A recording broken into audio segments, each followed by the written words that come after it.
Hi, this is Ann, Justin's mom. Just want to come to you on this Sunday afternoon, talk for a little bit. I recently started a channel. I only have currently one subscriber, but I'm looking to add more. So please, if you watch this video, like, subscribe, and share. I just want to come here and encourage people and talk to you guys some days about grief, how I deal with grief, especially moms that has lost a child. As you can see, that's my baby boy Justin. He was murdered in 2016 here at a protest we had stemming from a police shooting, and my son went there to protest and he was hit by a stray bullet. Anyway, today was a rough day. I have many rough days. I often have to talk to myself, God, and Justin. I look at his pictures some days and just, say hi, how are you doing? Just tell him how my day went. But most importantly, I have to talk to God. So you guys want to know how I really get through this? God. Because at the end of the day, when it first happened, death, that's what, any death. You have people that come around and comfort you. They bring food.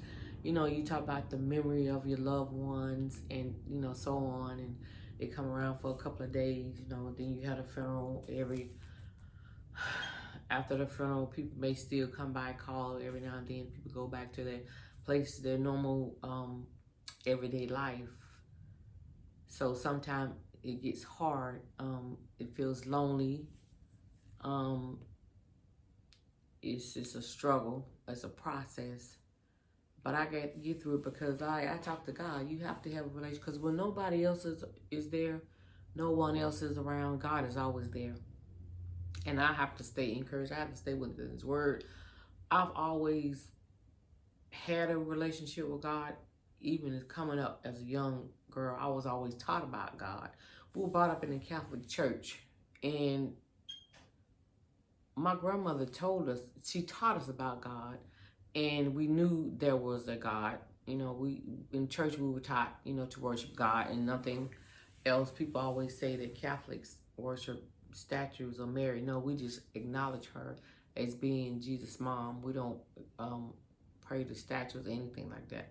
Well, I don't personally.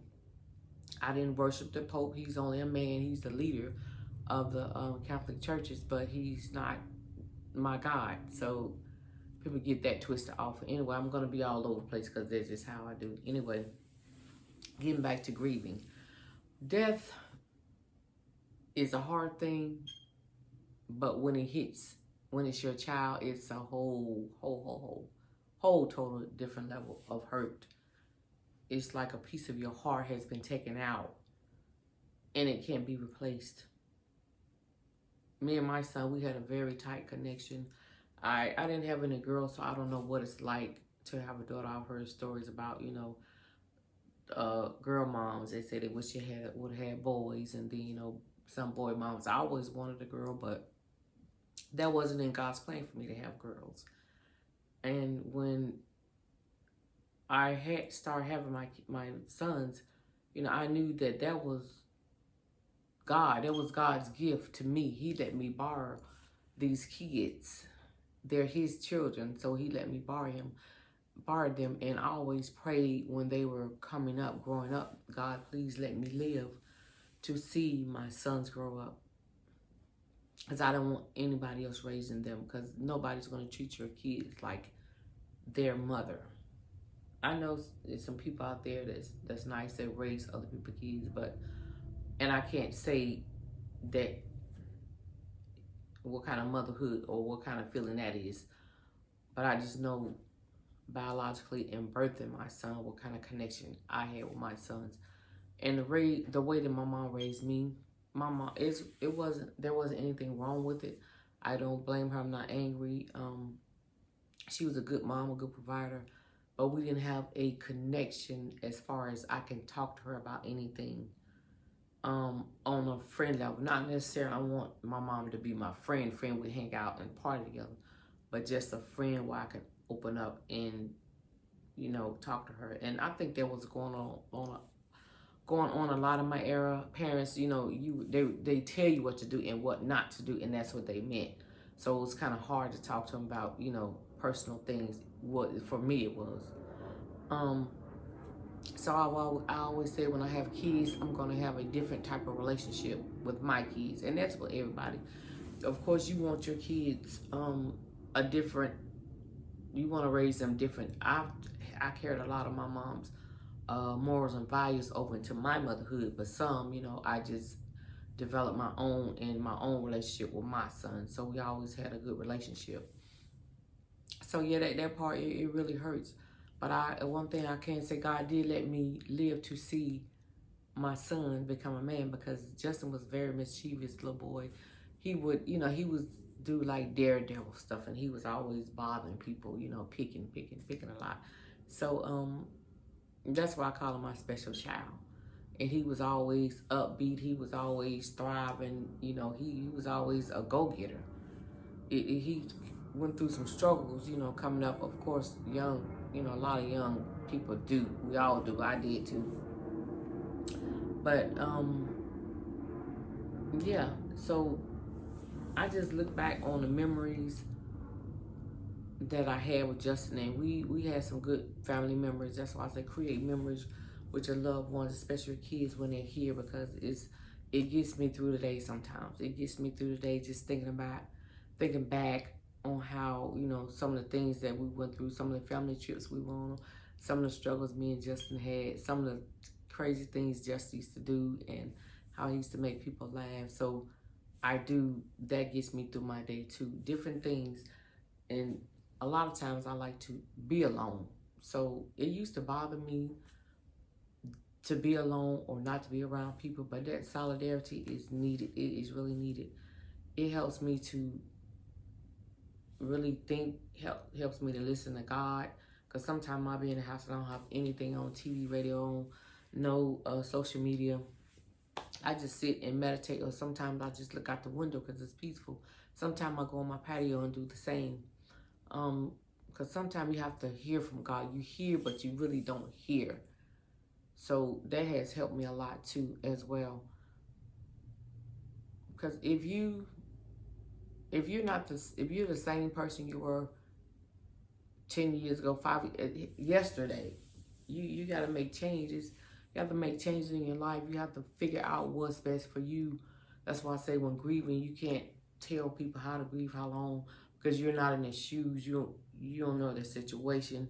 So I just want to just give ways and ideas of maybe I can help somebody to get through theirs.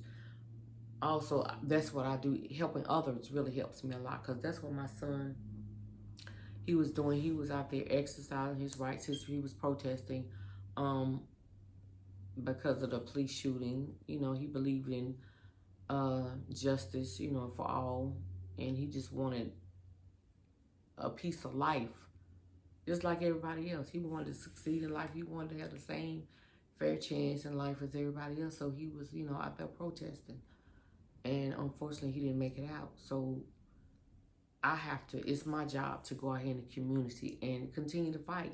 I have to help. I try to volunteer for different things when I can, feed the homeless. My family does things. I used to do stuff at work. I also was part of a startup.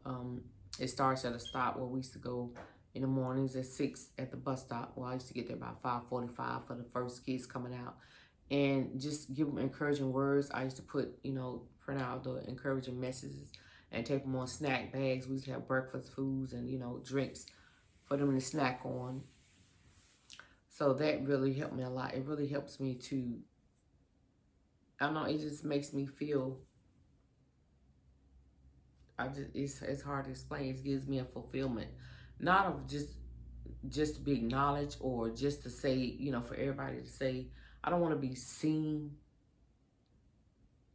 I just want to be heard, if you get what I'm saying.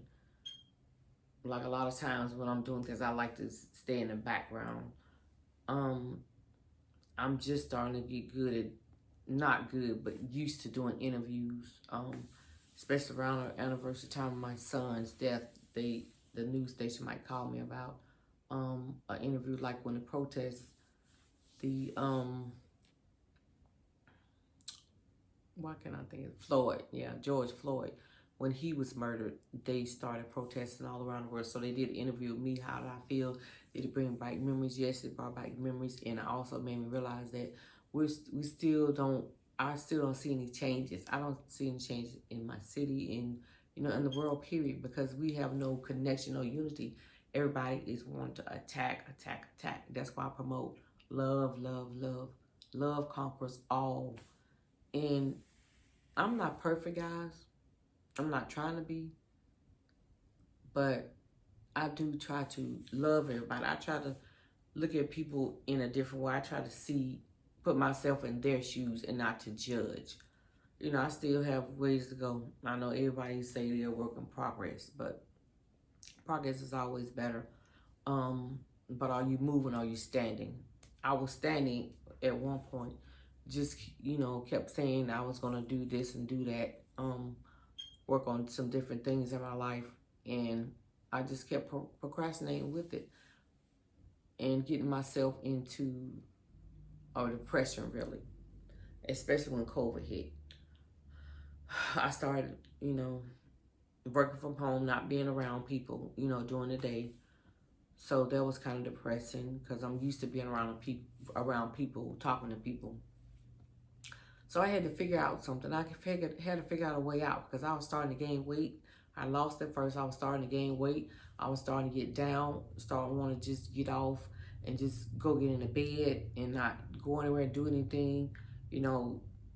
When my grandkids come over, I try to, push myself to be loud, but I was still kind of a dapper. So I had to push myself, talk to God as always, and get it together. You have to get together, baby. It's okay. It's okay to go in the dark place. But don't stay there. Don't stay there. Figure out what works best for you. You have to live your life. You can't go by what nobody else tells you how you supposed to live. They can encourage you and give you positive inspiration, positive, words of encouragement, even help you, with some things. But only you have to make the decision to make a change or to win or lose.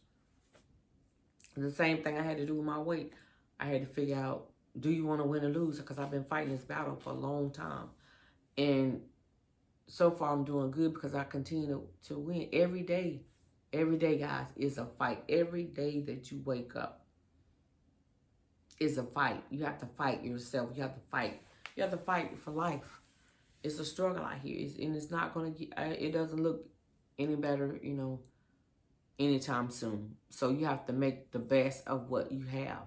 You have to be thankful for what you have. The little things, everything.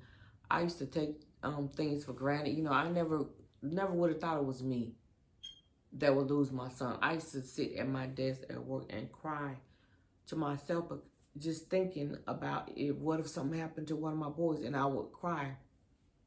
But then it did. So don't ever think it's not gonna be you guys. Things happen in life. Like my middle son, I had to encourage him. Well, if it was a God, why he let him die? Everybody has to die. What I pray for is, God, if you take my son, give me the strength to keep going. So he's still helping. He's still that same God. I got my son taken away, but he's giving me the strength to still make it through. And Justin is living through me. And also, I have to be thankful because I have a beautiful grandson. That's Justin's son. That was his one and only child. He was born after a month after he was murdered out.